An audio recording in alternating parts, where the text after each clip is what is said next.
All candidates are informed that they will be signaled at 10 and 12 minutes. After 15 minutes, the mics will be cut.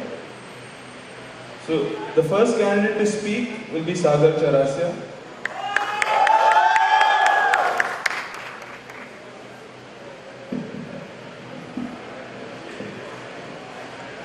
Good evening, everyone.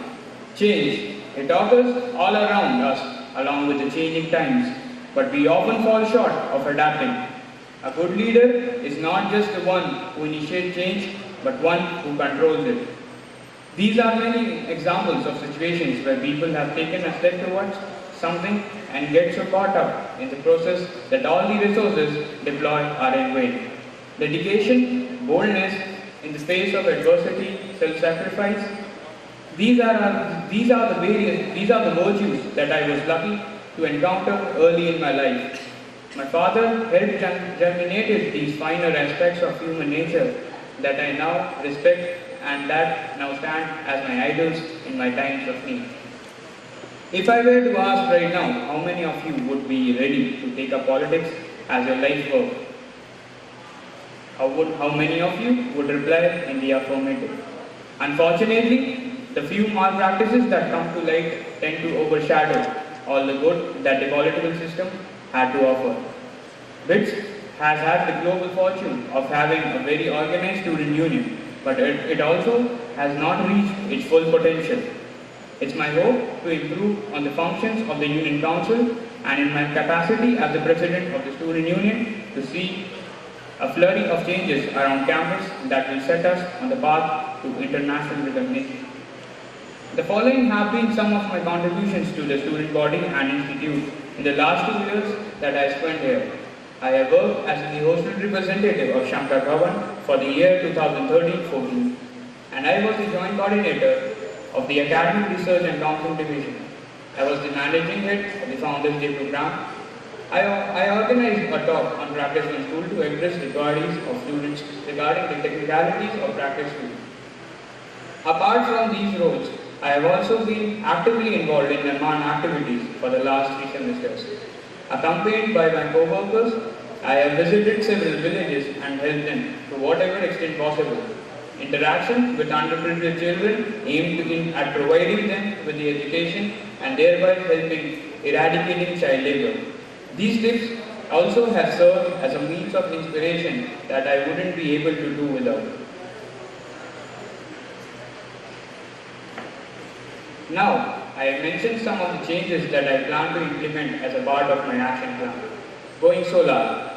We are planning to set up solar panels in all the bhavans to light up the corridors and common rooms. The question I feel which comes to everyone's mind is, do you really need this?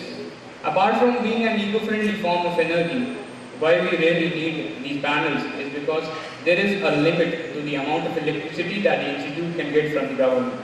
The complete new academic block is generator powered, so an alternative form of energy is definitely essential. As an added benefit, the electricity bill for common lighting will no longer be needed once the payback period is over. My team and I have approached the MNRE and Vikram Power Solutions on the acquisition of solar panels, batteries and inverters. We have spoken to the institute and have gotten a positive response. Central laundry system. The major responses as to why we need these laundry systems are health, hygiene and regularity. The present Dhobi system does not ensure these things. Also, they are not answerable to us. There is nothing that the students can do if the Dhobis displaces their clothes. Our system ensures a timely, organized and hygienic laundry system using automated laundry machines, irons and dryers. We have already taken institute permission regarding this to set up this system. Health and fitness. Getting good quality fresh fruits has always been a problem in our campus. Either go to Akshay, where there are no fruits available most of the times, or not. So we plan to start a mobile fruit van which will be stationed at every bhavan for 4 hours twice a week and will provide the students with freshly packed fruits. We have already taken the institute permission and also have been in agreement with the vendor. If all goes well, we can set this service within a week. ID card at Food King. Food King has become an essential part of the campus food culture.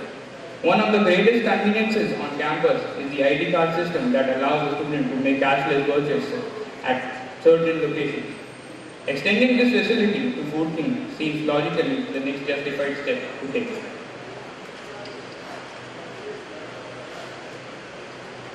Student Union e-services.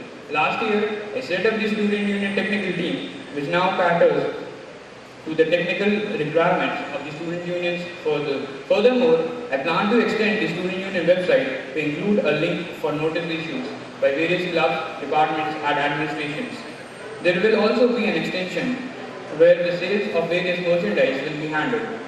This will help in increasing the signings as all the items will be displayed for a longer time. This will also reduce the number of default and wrong signings. Vending machines. The idea of the vending machine is something that I saw as a necessity during our examinations. We always have to walk all the way to ANT or FD for a drink of tea or coffee or to keep awake.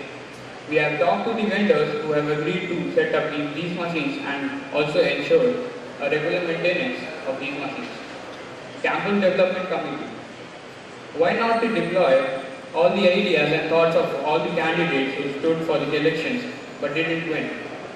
Just consider the amount of resources we would have if we formed a committee comprising of people who have stood up for the cause. This committee will aim at taking up various feasible points from the manifestos of all the candidates and will try to implement them regardless of the outcomes of the elections. Sponsorship for the technical team. On contacting various technical teams, all of them had one common problem: funding. I think when students put in their efforts continuously and are representing bids at national and international levels, they ought to be supported by means of possible. I propose to form a sponsorship team which will work exclusively for contacting firms which will be interested in sponsoring these teams, which in turn will be publicizing these firms at reputed platforms. Convenience stores at suitable locations. Owing to the difficulties faced by students of SR Bhavan and Veera Bhavan in acquiring a few basic services like printing, xerox, scanning services, stationery stores will be set up at these locations. Based on the response, the services will be expanded to the other basic services. These are some of the measures that I think are the immense consequences.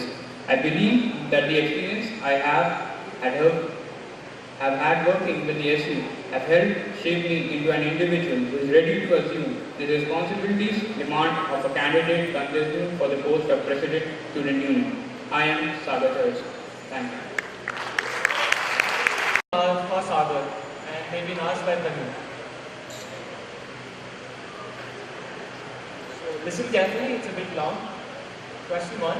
Setting up of the solar panels and the LED lights in each barn will require a significant initial investment which has to come from either the students or the institute.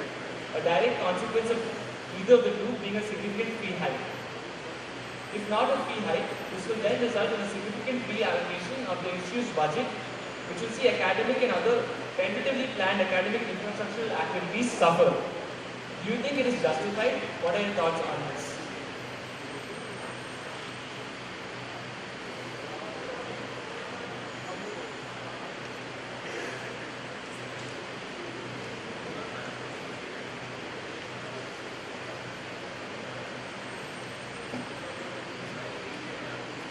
Yes, Pranit, I as in agree that there will be a significant amount of money that is involved in installing the solar panels, but it's a much broader idea. If you see, it's not as in restricted to the cost of. It's more of an eco-friendly initiative, and we have the calculation with us. We were involved in the calculations. My team and I have worked upon this thing for last 1 month. The total money that is required is around 4 lakh rupees per hostel, without the subsidies which are being given by the government MNREs. which is the 30% of the subsidies by the government. Other than that, we have pitched this idea to the institute, and they have agreed to help us out in this thing. They haven't fixed the amount yet, but they have told us that they will definitely help us, and they're looking forward for this project.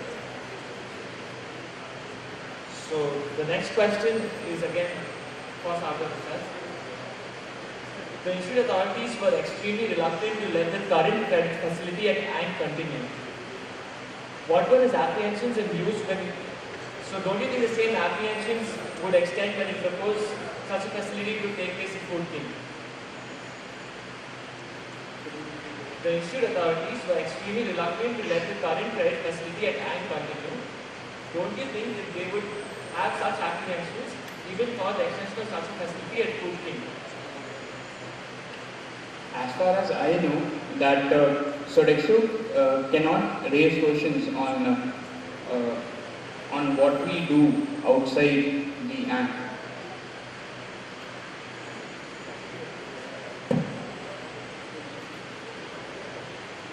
Question again. I think he's raising the question on as in, will it create a significant amount on the? The question isn't related to Sodexo. The question says that the institute authorities are reluctant to let the current credit facility at ANK continue. And wouldn't the institute be reluctant to actually implement such an idea for Food King as well? Yes, institute have agreed. Institute and also the founder for the Food King have agreed to have ID cards at Food King. The earlier it was mentioned in the manifestos as well, but the problem was the founder of the Food King didn't agree to have installations of money per semester once. But now he has agreed to give, as in the institute have agreed to give him the monthly payment twice to thrice per semester. And this was the only problem why we didn't have ID cards at Food King. That's all.